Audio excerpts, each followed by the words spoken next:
네, 안녕하세요. 매드머니 드레인 매머튜브입니다. 자, 오늘의 특징주와 외국인 수급 확인하고 가도록 하겠습니다.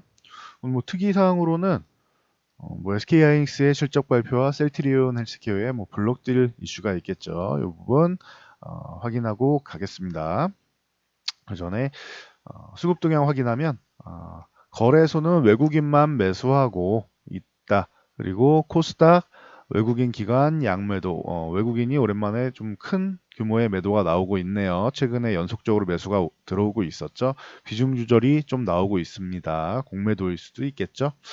자, 선물 동향 같은 경우에는 선물 5천 계약 그러면은 그저께 만 계약 이상 매수했던 걸 어제 오늘 해서 거의 정리하는 수준으로 볼 수 있습니다. 그리고 콜옵션, 풋옵션 중립 이하 방향이니까 오늘은 전체적인 수급이 코스피 쪽도 하방향, 코스닥 쪽도 하방향.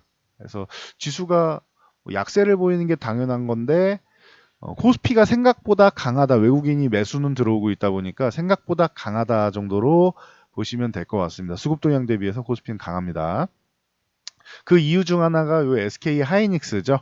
SK 하이닉스가 실적을 발표했는데 실적은 역시나 안 좋았습니다. 근데 이 블록딜 이슈 나올 때 말씀드렸죠. 오히려 이렇게 먼저 하락 선조정이 나오면은 실적 발표일이 24일인데 실적이 발표되면 실적이 그렇게 썩 기대감은 없다. 하지만 향후 기대감, 4분기나 내년 정도에 있는 기대감이 굉장히 크고 그리고 재료 노출 개념으로 해서 실적이 안 좋았다라는 재료가 노출된 거죠. 그래서 향후 기대감과 재료 노출로 해서 오히려 반등이 나올 가능성이 있다는 했는데 반등이 나왔습니다. 이 정도 나오는 거는 아직까지 큰 의미를 찾을 수 없어요. 첫 번째로는 바로 위에 있는 21선 넘어가야 되고 아예 82,000원, 3,000원 이 구간까지 돌파해 줘야지 하락이 마감됐다. 적어도 앞에 이렇게 밀렸던 이 음봉 상단은 넘어가야 된단 말이에요. 그러니까 82,000원 넘어가면 된다라고 그냥 간편하게 생각하시면 돼요. 82,000원에서 좀 더 확실하게 83,000원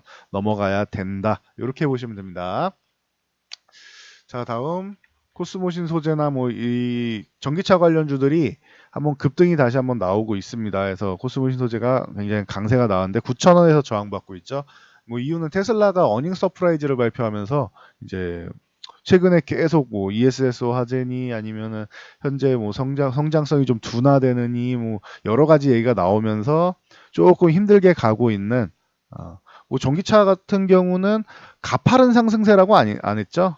가파른 상승세가 아니고 한 3년 정도 두고 봐야 되지 않겠느냐. 빠르면 3년, 늦으면 5년 있으면은 굉장한 시장이 오지 않겠느냐라고 말씀을 드렸었습니다. 그래서 반등시 매도 이렇게 저점 매수, 반등시 매도 구간으로 계속 말씀을 드렸었는데 그리고 소액 정도만 쭉 끌고 가실 분들은 소액 정도만 끌고 가시고 상승 추세가 나오게 되면은 그때 조금씩 늘려가시면 됩니다라고 했었죠. 코스모신 소재가 9,000원 돌파 못하고 있어요. 9,000원 돌파하는 거 중요하다라는 거 알고 계시면 되고요. 그나마 21선 정도는 지금 올라타고 있으니까 요거라도 해주면은 그래도 아쉽다라고 할 수는 없을 것 같아요. 21선만 올라타도 언제든지 9,000원을 다시 두들길 수 있으니까 참고하시고요. 에코프로 BM 같은 경우도 오늘 소폭 반등이 나왔다. 근데 큰 의미가 있는 구간이 아니에요. 이 위쪽에 51,000원 구간 정도라도 넘어가 주던지 아니면 아예 52,000원 구간을 넘어가 주면은 좀 안정권이 될 수 있습니다. 이 구간을 넘어가는 게 중요하다. 51,000원에서 52,000원. 52,000원이라고 깔끔하게 그어 드릴까요? 이렇게 해서 52,000원 돌파 시 그러면 61선도 아마 넘어갈 가능성이 높아요. 52,000원 넘어가면은. 그래서 에코프로 BM은 반등이 나왔는데 이것도 21선 올라타는 정도로 의의를 두시면 되고요.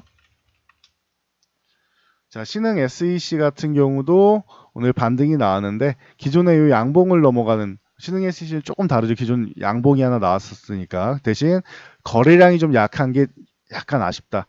그리고 21선 위쪽에 있는 상황에서 갭 상승 나온 것도 좋은데 여기 35,000원 구간은 좀 넘어가 주는 게 좋습니다. 오늘 좀 딱 걸쳐 넣어서 넘어가는 게 아니라 좀 확실하게 한 35,000원, 4,500원이라도 해서 넘어가 주는 게 좀 더 주가 동향에는 좋다. 그렇게까지 안 되면은 시간이 조금 걸릴 수 있다. 넘어가 주는 게 중요합니다.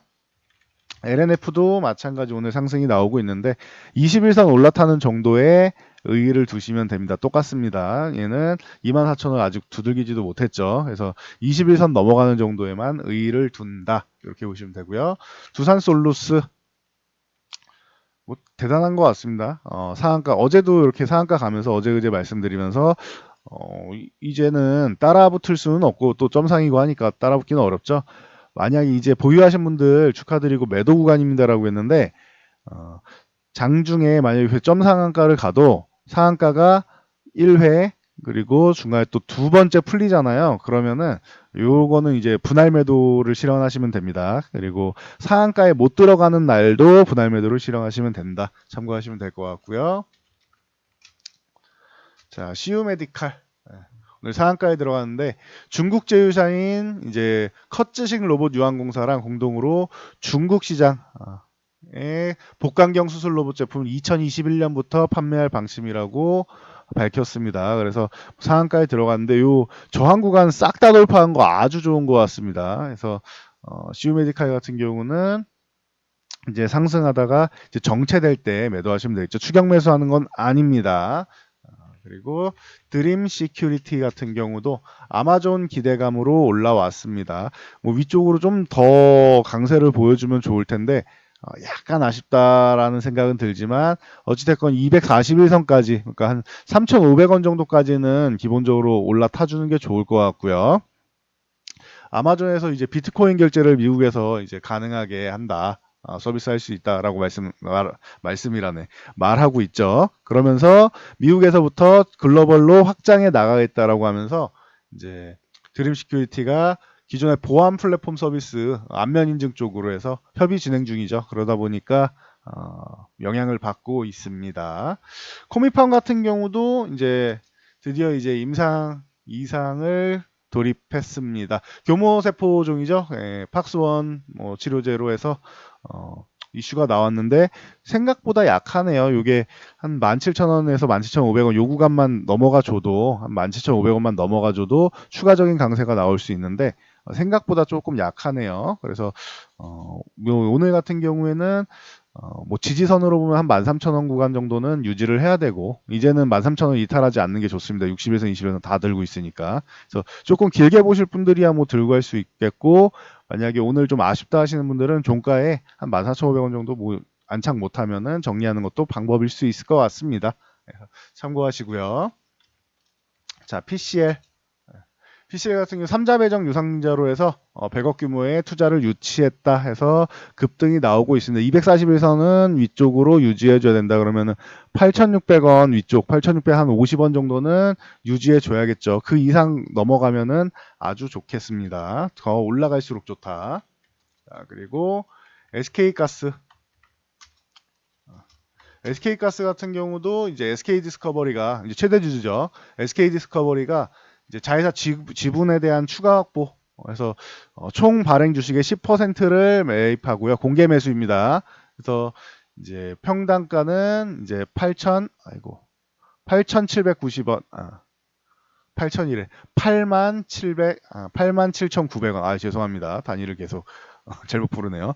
87,900원에 공개 매수한다고 합니다. 그러다 보니까 7만 원대에 있던 이 종목이 10,000원 이상 더 비싸게 공개 매수하는 거잖아요. 그러다 보니까 8만 원대까지는 한 차례 올라와 있다. 보시면 될 것 같고요. 사이토젠 뭐 그저께 말씀을 드렸었는데 글로벌 기업인 이제 서머피셔 사이언티픽이랑 이제 혈중 암세포 평가를 위한 진단용 항체 공동 개발 이 부분에 대해서 말씀드렸었죠. 그래서 오늘 다시 한번 돌파가 나오는데 그때도 말씀드린 게 상한가에 들어가 줘야 된다라고 했고 요 12,000원은 유지해 줘야 된다라고 했죠. 그래서 12,000원 어제 뭐 공방 벌이다가 오늘 갭으로 넘어와서 그 위에 14,000원을 두들겼는데 14,000원 역시나 기존처럼 저항으로 여기고 있습니다. 그저께 그어드린 거니까 뭐 기억하시죠? 돌파할 경우 14,000원 저항받을 수 있는데 여기를 돌파하면은 보유 돌파 못하고 장중에 이렇게 쪼르륵 밀려내려서 이탈하게 되면은 분할 매도하시면 됩니다라고 했죠. 그래서 뭐 말씀드린 그대로 대응하시면 될 것 같습니다. 그리고 HLB와 HLB생명과학이 상승세가 조금 주춤합니다. HLB 같은 경우는 어제 하루 뭐 휴식을 취하고 왔는데 20만 원 위쪽만 넘어가면은 매도를 때리는 세력들이 있는 것 같습니다. 시총 1위는 안 돼 하고 막는 느낌이죠. 그러니까 참고하시면 될 것 같아요. 오늘 갭상승으로 20만 원 넘어갔는데 다시 한번 밀어내려서 15만 원대까지 다녀왔습니다. 그래도 다행인 거는 17만 5천 원을 유지해주고 있다라는 거, 요렇게 해서 공방이 나오고 있다라는 거 알고 계시면 될 것 같고요. HLB 생명과학도 오늘 뭐 갭상승 나온 다음에 하방향으로 나온 다음에 다행히 뭐 유지해주고 있는데 뭐 상승세가 한번 꺾이느냐 아니면은 공배도와의 싸움이냐 뭐 여러 가지 이슈가 나올 수 있습니다. 그러니까 참고 정도 하시고 이것만 아시면 될 것 같아요. 보유하신 분들은 이미 수익이 워낙 많이 나 있기 때문에 상관없는데 신규 진입 같은 경우는 좀 주의를 하시는 게 낫지 않겠느냐. 위쪽으로 해서 계속 상방향으로 위쪽으로 주가가 날아가면은 굉장히 좋겠지만 만약에 조정을 받게 되면은 여기서 조금만 조정받아도 기존 분들 입장에서야 뭐 저 정도 수익 났으니까 좀 쉬었다 가는 거 난 인정할 수 있어 라고 하시겠지만 신규 진입하신 분들은 예를 들어서 40만 원에서 요만큼만 지금 바닥권에서 이렇게 올라왔는데 요 정도만 조정받아도 3만 원 이탈인 거잖아요. 28,000원만 가도 신규 진입은 30% 마이너스 30% 달고 가는 거예요. 하한가를 달고 가는 거예요. 그러니까 주의하시는 게 좋습니다. 신규 진입은 쉽지 않다. 조정이 나온 다음에면 모르겠는데 신규 진입은 쉽지 않다. 그리고 만약에 그냥 상승하면 내 종목 아니라고 생각하셔야 돼요. 진작 잡으셨어야 되는데 그거 못 잡은 건 어쩔 수 없는 거지. 괜히 욕심 부리다가 리스크 감수할 필요는 없습니다. 지금은 보유하신 분들의 영역. 조정받게 되면 신규 진입이나 아니면은 추가 매수, 불타기 하시는 분들이나 다 고려를 해볼 수 있지 않나 싶습니다. 그러니까 추격 매수만 아니면 될 것 같고요. 자, 셀트리온 헬스케어. 뭐 이 종목 때문에 고민하시는 분들이 많을 텐데 블록딜 원 에쿼티 파트너스가 550만 주 매도했다. 지금 1,500만 주 정도 보유하고 있는데 3분의 1이나 매도를 한다라고 지금 기자분들이 열심히 기사를 퍼 날라주고 계십니다. 그래서 감사드리고요. 자, 지금이야 3분의 1이죠. 원에쿼티 파트너스는 작년 9월에도 427만 주 매도했었죠. 그리고 올해 5월에도 650만 주 매도를 했었습니다. 1000만 주 이상 이미 비중을 계속 단계적으로 줄여나가고 있는 상황이고 뭐 별다른 소식은 아니에요. 대신 이제 큰 물량이 나왔기 때문에 당연히 심리적인 요인, 수급적인 요인에서 이제 하락이 나오는 건 뭐 자연스러운 거고요. 그러다 보니까 이제 뭐 오늘 하락이 나왔는데 제가 어제 이런 말씀을 셀트리온 그룹주가 이렇게 밀렸다가 양봉 나와주고 이쪽으로 다시 한번 치고 간 거 아주 좋다라고 말씀드렸는데 그 중에 셀트리온 헬스케어는 이 지지선을 이탈했다가 올라왔기 때문에 조금 불안 요소가 있다. 그래도 뭐 좋아졌다라고 말씀드렸고 차라리 셀트리온 같은 경우가 좀 더 강하다라고 말씀드렸죠. 이런 이슈가 나올 수 있어서 그랬던 것 같습니다. 셀트리온은 18만 원을 깨지 않았잖아요. 셀트리온 헬스케어는 지지선 이탈했다가 올라왔는데 그래서 21선의 힘을 받아서 올라온 셀트리온 헬스케어랑 그냥 가격에 대해서 지지를 받고 반등이 나온 셀트리온이랑 두 개를 비교하면 셀트리온이 조금 더 강하다라고 말씀드렸죠. 그리고 셀트리온 제약 같은 경우도 마찬가지고요. 이 종목도 위쪽에 41,500원 돌파가 중요한데 얘는 움직임이 아예 다르다라고 말씀드렸죠. 그래서 셋 중에서 셀트리온 헬스케어가 지금은 저도 관심은 갖고 있는데 뭐 셋 중에서는 좀 약한 것 같다 이렇게 말씀드렸는데 그에 따른 이제 뭐 이슈가 있었던 것 같습니다.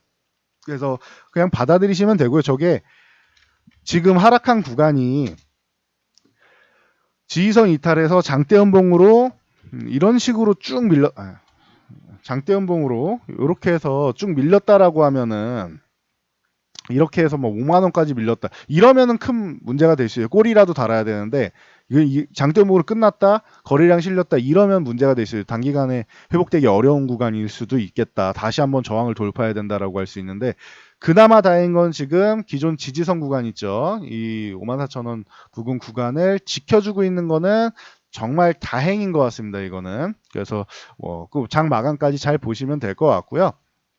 어떻게 보면은 셀트리온 그룹주 안에서는 이렇게 조정 구간 만드는 거를 꼭 헬스케어는 당장 이제 수급 동향이 있을 수 있으니까 다른 종목 셀트리온이나 뭐 제약 같은 경우로 이제 관심을 가져볼 수 있는 이런 상황이 아닌가라고도 생각됩니다. 급할 건 없습니다. 이슈가 이제 나왔기 때문에 빠르게 들어가기보다 뭐 천천히 들어가셔도 될 것 같습니다. 아까 SK하이닉스도 보셨잖아요. 기업의 펀더멘탈이랑 이제 성장성의 이런 부분을 생각해서 블록들이 나와도 오히려 지금 반등이 나오고 있죠. 뭐 아직까지 확실하게 위쪽을 돌파하지는 못했습니다. 그러니까 말씀드렸듯이 빠르지는 않아도 반등은 나올 수 있는데 하이닉스 같은 경우는 이제 뭐 시장에서 주도주로 나선 상황이고 아직 이제 거의 뭐 확정적으로 이제 실적이 회복되는 게 눈에 보이는 거잖아요. 반도체 재고가 감소를 했고 올해 연말까지도 뭐 굉장히 좋고 내년엔 더 좋고 이게 올해 1월에 말씀드렸던 상황들이 계속 지금 이어지고 있는 거잖아요. 현실이 되고 있는 거잖아요. 그러니까 이제 확정적으로 이제 실적 발표 나오니까 실적이 안 좋음에도 불구하고 아이고 이건 재료 노출이야 하고 반등이 나오죠. 이런 것처럼 이제 셀트리온 그룹주 같은 경우도 좋은 소식들이 많이 기다리고 있으니까 뭐 지금 단기적으로 급등이 나온다기보다는 좀 천천히 모아가는 방향으로 보시면 되지 않을까 싶습니다. 그래서 뭐 악재가 많은 기업이면은 블록들이 나왔다라고 하면은 매도를 해야겠지만 호재가 기다리고 있는 기업들은 오히려 이제 시간을 두고 천천히 하루에 한 주씩 이렇게 모아가면은 괜찮은 투자 방법이 될 수 있다. 알고 가시면 될 것 같습니다. 자, 오늘은 여기까지 하고 물러가도록 하겠습니다. 여러분들의 구독, 좋아요, 댓글은 저희 영상 제작에 큰 힘이 됩니다. 모두 성공 투자하시기 바랍니다.